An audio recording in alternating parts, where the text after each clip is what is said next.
Welcome to Saranya சமையல். இன்றைக்கி நம்ம டிஃபன் சாம்பார் எப்படி வைக்கிறதுன்னு பார்க்கலாம். இதுக்கு நான் பாசிப்பருப்பு ஒரு டம்ளர் எடுத்து போட்டிருக்கேன் கழுவி. அதோடு பார்த்திங்கன்னா நான் கொஞ்சம் மஞ்சத்தூளும் கொஞ்சமாக விளக்கெண்ணெய் சேர்த்துருக்கேன்.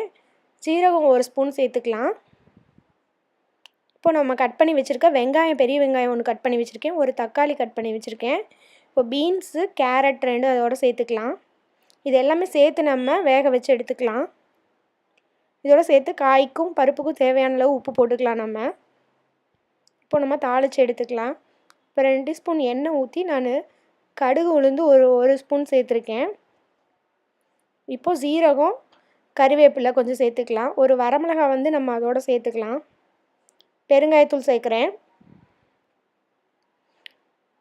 நீங்கள் பச்சை மிளகாய் இருந்தால் இதோட சேர்த்து ஆட் பண்ணிக்கலாம்.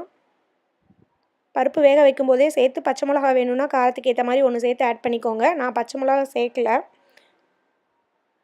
இப்போ பார்த்திங்கன்னா பருப்பு நல்லா வெந்துருச்சு. இப்போ நான் பார்த்திங்கன்னா சாம்பார் பொடி 1 ஸ்பூன் சேர்க்குறேன்.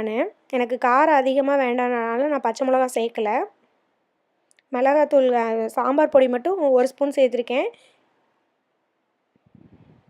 இப்போ நம்ம தேவையான அளவு தண்ணி ஊற்றிக்கலாம். இப்போது நம்ம தாளித்து எடுத்து வச்சுருக்கிறத அதோட சேர்த்து ஆட் பண்ணிக்கலாம்.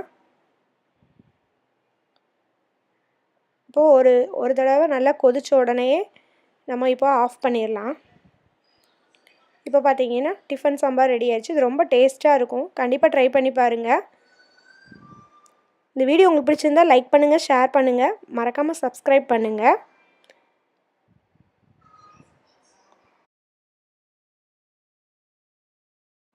You can find our Android app in Play Store. We shared our link in description. We also shared our Facebook page link in description.